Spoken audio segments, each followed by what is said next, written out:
యేసయ్య చెప్పిన కొన్ని మాటలు మీతో చెప్పాలని నేను ఆశపడుతున్నాను. పరిశుద్ధ ఆత్మదేవుడే మీకు అర్థమయ్యే రీతిలో బోధించుటకు ఈ దాసునికి సహాయం చేయనుగాక. ఆమేన్. ఈ జీవ గ్రంథంలో ఈ గ్రంథాన్ని బైబిల్ అంటారు. దీనినే ప్రపంచం అంతా కూడా జీవము కలిగిన గ్రంథం, అంటే దీనిలో జీవం ఉంది అని దీన్ని జీవ గ్రంథం అని పిలుస్తారు. ఈ గ్రంథంలో రాయబడిన ప్రతి మాటలో కూడా జీవం ఉంది. ఆ జీవం మనలను కూడా బ్రతికిస్తుంది. అంత మహత్తరమైన జీవం ఈ జీవ గ్రంథంలో రాయబడిన మాటల్లో ఉన్నాయి. ఈ జీవ గ్రంథంలో రాయబడిన మాటలన్నీ ఒకేసారి నేను మీతో మాట్లాడలేను, కానీ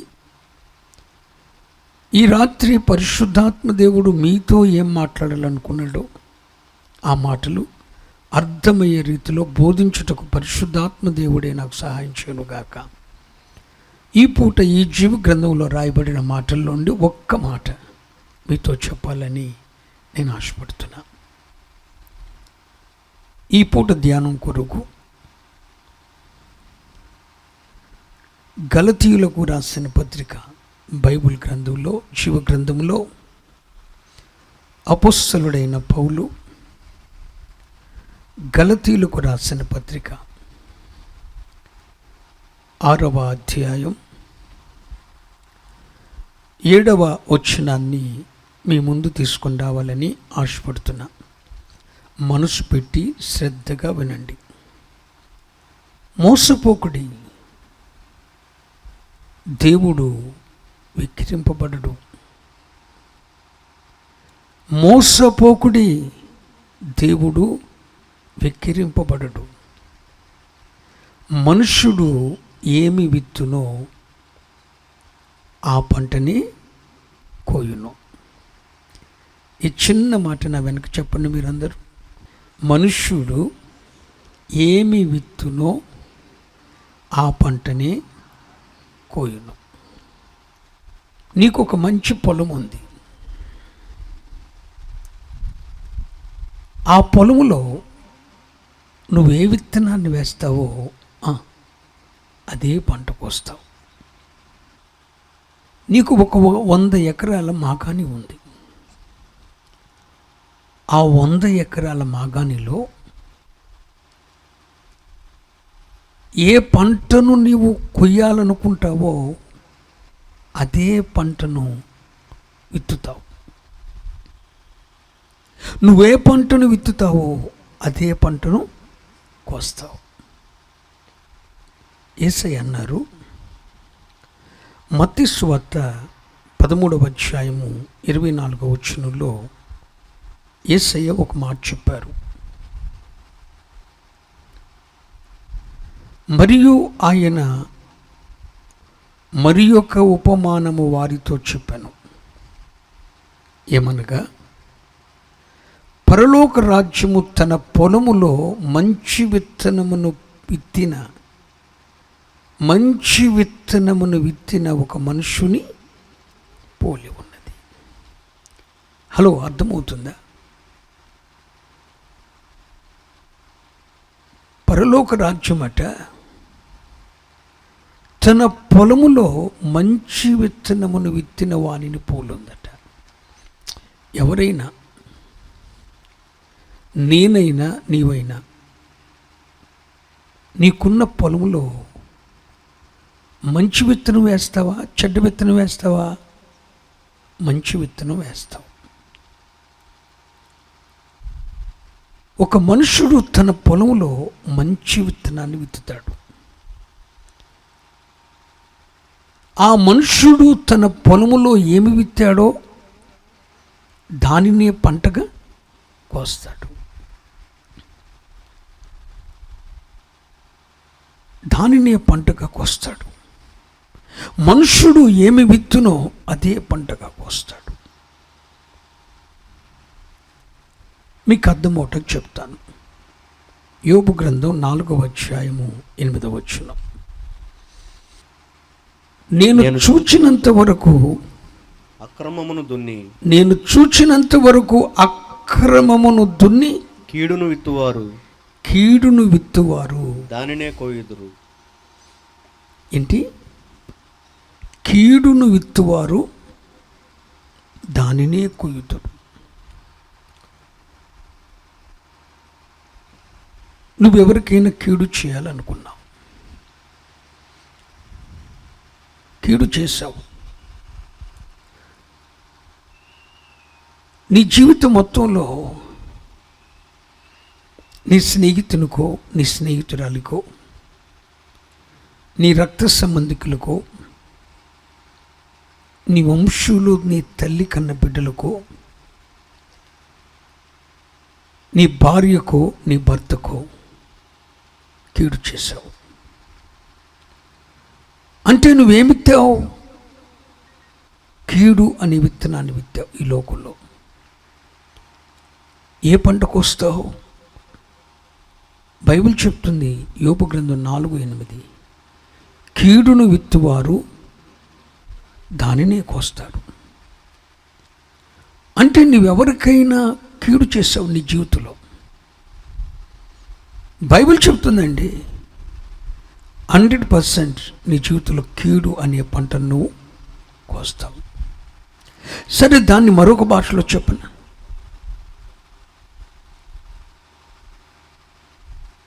నేను నమ్మిన వారిని నువ్వు మోసం చేశావు. నువ్వే పంట కోస్తావు? మోసం. నువ్వు ఎవరినో నమ్మించి మోసం చేసేసావు. అదే పంట నీ జీవితంలో కూడా కోస్తావు.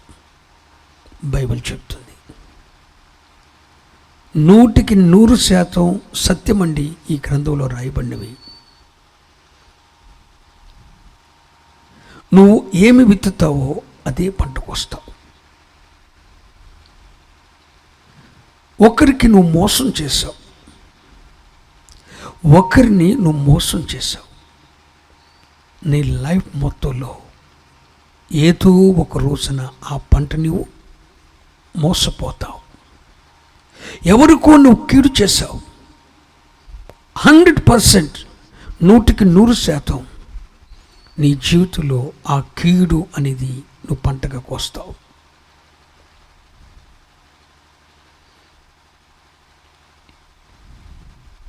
ఎక్కడో నువ్వు అబద్ధం ఆడి తప్పించుకొని వచ్చావు. అబద్ధమాడి తప్పించుకొని వచ్చావు.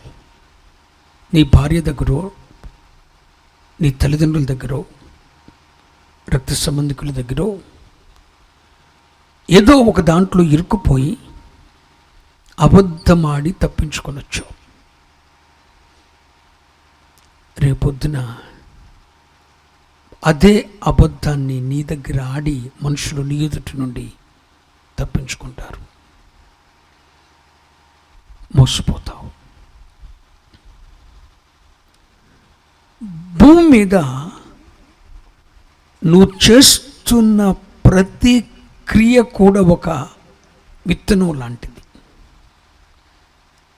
ఈ లోకం ఒక పొలము లాంటిది. ఈ లోకం ఒక పొలము లాంటిది. నీవు భూమి మీద చేసే ప్రతి క్రియ కూడా ఒక విత్తనం లాంటిది. నువ్వే పని చేసినా కూడా ఈ లోకమనే పొలములో నువ్వు ఒక పని చేసావంటే అర్థం ఏంటి? విత్తనం వేశావు. విత్తనం విత్తిన తర్వాత పంట కొయ్యకుండా ఉంటావా? ఈ లోకం అనేది ఒక పొలం. ఈ లోకం అనే పొలములో ప్రతి మానవుడు, నువ్వు చేస్తున్న ప్రతి క్రియ కూడా ఒక విత్తనం లాంటిది. నువ్వేం విత్తుతున్నావు? కీడుని విత్తావా? కీడుని అనుభవిస్తావు.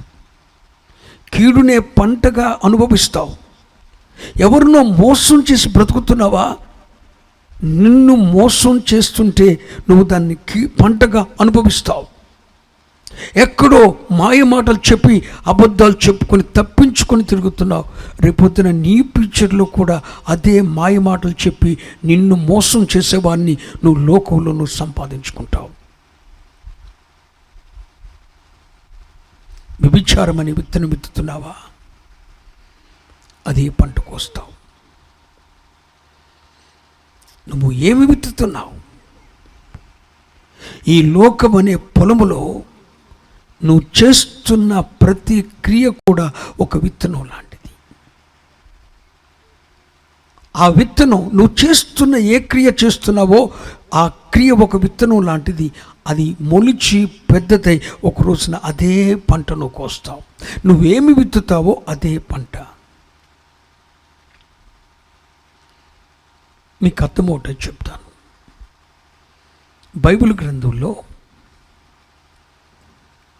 ఇస్సాకు అనే ఒక తండ్రి ఉన్నాడు. ఆ తండ్రికి 2 కొడుకులు ఉన్నారు.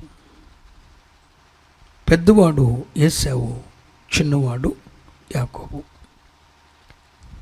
ఒక రోజున తండ్రి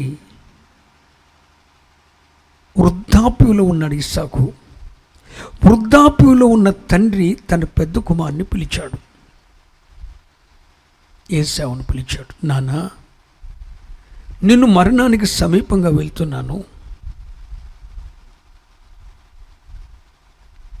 నేను నిన్ను దీవించి మరణించాలనుకుంటున్నాను. నాకు అడవికి వెళ్ళి వేటాడిన మాంసాన్ని, అడవి మాంసాన్ని తీసుకొని వచ్చి మంచిగా వండి నా యొద్దకు తీసుకుంటా. నేను దాన్ని మనసారా తిని నేను నిన్ను దీవించాలనుకుంటున్నాను. బైబిల్లో తండ్రుల దీవెనలు, తండ్రులు పలికిన దాన్ని దేవుడు దాన్ని నెరవేరుస్తాడు. బిడ్డల విషయమై తండ్రులు ఏం పలుకుతారో దాన్ని నెరవేరుస్తాడు. కనుక ఆ తండ్రి తన మరణమునకు ముందుడి దినాల్లో తన పెద్ద కుమారుని పిలిచి పెద్ద కుమారునితో చెప్పాడు, నేను మరణించే ముందు నిన్ను దీవించాలనుకుంటున్నాను. నీవు అడవికి వెళ్ళి వేటాడి మాంసాన్ని తీసుకొనిరా, దాన్ని తిని నిన్ను దీవిస్తాను అన్నాడు. సరే, పెద్ద కుమారుడు అడవికి వెళ్ళాడు. అడవికి వెళ్ళి వేటాడి తీసుకొద్దామని వెళ్ళాడు. ఈ లోపు తల్లి ఏం చేసిందో తెలుసా? పెద్ద కుమారునికే తండ్రి దీవెనలన్నీ వెళ్ళిపోతాయని చిన్న కుమారుడైన యాకోబుని పిలిచి, అరే, మీ నాన్న అన్నను దీవిస్తానంటున్నాడు. అన్న వేటాడి మాంసం తెస్తే ఆ వేటాడి తెచ్చిన మాంసాన్ని తిని నాన్న అన్నను దీవిస్తానంటున్నాడు. ఒకవేళ అన్నను దీవిచ్చేస్తే నీకేమి దీవెనలు రావేమో, కాబట్టి నేను మంచిగా మాంసం వండి పెడతాను, ఒక ఏటను వధించమని చెప్తే క్రొవ్విన మేకపిల్లను వధించి దాన్ని విందుగా చేసి విందుగా తయారు చేసి చిన్న కొడుకు చేతిలో పెట్టింది తల్లి. తల్లి చెప్తుంది, బాబు యాకోబు, అన్న అడవికి వెళ్ళాడు. అన్నయ్య తిరిగి రాకమునిపే నేను వండిన ఈ మాంసాన్ని తీసుకొని వెళ్ళి నాన్నకివ్వు. నేనే ఏశావునని చెప్పు, నేనే పెద్ద కొడుకునని చెప్పు, నేనే నీ పెద్ద కొడుకునని చెప్పు అని చెప్పి అన్న వేషాన్ని తమ్ముడికి వేసి, అన్న ఒంటి నిన్న వెంట్రుకలుంటాయని చెప్పి ఉదించబడిన మేక చర్మాన్ని తనకు కప్పి ఆ మేక పిల్ల మాంసాన్ని వండి యాకోబు ఏం చేశాడో తెలుసా? తండ్రి యొద్దకు వెళ్ళాడు. నాన్న, నేను ఏశావుని. నాన్న మంద దృష్టి గలవాడు కదా, పెద్దవాడు అయిపోయాడు, కళ్ళు సరిగ్గా కనపడలేదు, చెవులు సరిగ్గా వినపడటం లేదు. నాన్న, నేను ఏశావుని, వేటాడి మాంసం తేమన్నావు కదా, నేను నీ పెద్ద కొడుకుని, అడవికి వెళ్ళాను, వేటాడాను, తీసుకొని వచ్చాను మాంసాన్ని, నన్ను దీవించు నాన్న అన్నాడు. మేకపిల్లను వండి తీసుకొచ్చారు. మేక చర్మాన్ని కప్పుకున్నాడు. తన అన్న ఒంటి నిండా వెంట్రుకలు ఉంటాయని ఇతడు దాన్ని నటించటానికి మేక చర్మాన్ని కప్పుకున్నాడు. తండ్రిని మోసం చేస్తున్నాడు. మేకను వధించి అడవి మాంసం అని చెప్పాడు. మేక చర్మాన్ని కప్పుకొని ఏశావునని మోసం చేశాడు. చెప్పకెళ్ళి అప్పుడు తండ్రి అడిగాడు, నాన్న నీ స్వరం యాకోబులాగా ఉంది, తమ్ముడు స్వరంలాగా ఉంది నీది. లేదు నాన్న, నేనే ఏశావుని, నీ పెద్ద కొడుకుని, అడవికి వెళ్ళి తెచ్చి వండి అన్నీ రెడీ చేశాను, నన్ను దీవించమన్నాడు. సరే, తండ్రి ఏం చేశాడు? తిని జ్యేష్ఠ కుమారుణ్ణి దీవించవలసిన దీవెన వచనాన్ని చిన్న కుమారుని దీవించేశాడు.